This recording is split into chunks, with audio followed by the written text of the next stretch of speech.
এটা হলো কাঁঠাল বিচি, আর আজকে আমি কাঁঠাল বিচি ভাজা করব। তো আমি কীরকমভাবে ভাজা করছি অবশ্যই তোমাদেরকে দেখাবো। আর এখানে দেখো আমি কাঁঠাল বিচিগুলো কেটে আমি একটু সিদ্ধ করে নিয়েছি। আমার কড়াই দেখো গরম হয়ে গেছে, এবার দিয়ে দেব তেল।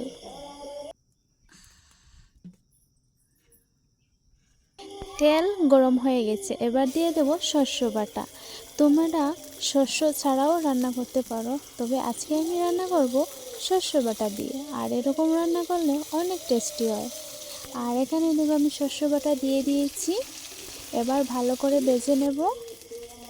আমার শস্যগুলো একটু ভাজা ভাজা হয়ে গেছে, এবার দিয়ে দিয়েছি সিদ্ধ করা কাঁঠাল বিচি। এবার ভালো করে নাড়াচাড়া করে নেব।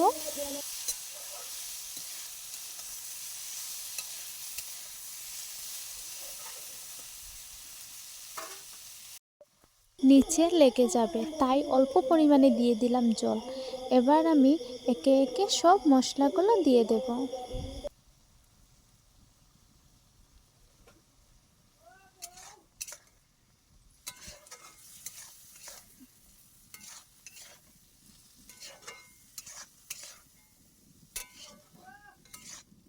আমি যখন কাঁঠাল বিচিগুলো সিদ্ধ করেছিলাম তখন আমি লবণটা দিয়ে দিয়েছি, তাই এখন আমি লবণটা দেইনি।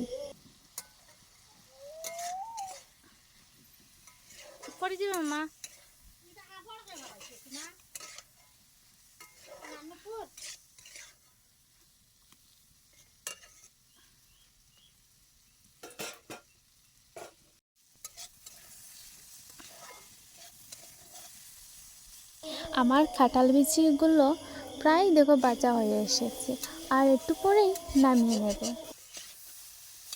আমার ভিডিওগুলো দেখতে আপনাদের কেমন লাগে অবশ্যই কমেন্টে বলবেন কিন্তু। আর আমার ভাজাগুলো হয়ে গেছে, এবার আমি নামিয়ে নেব। আমার ভিডিও আপনাদের ভালো লাগলে লাইক কমেন্ট করে দেবেন।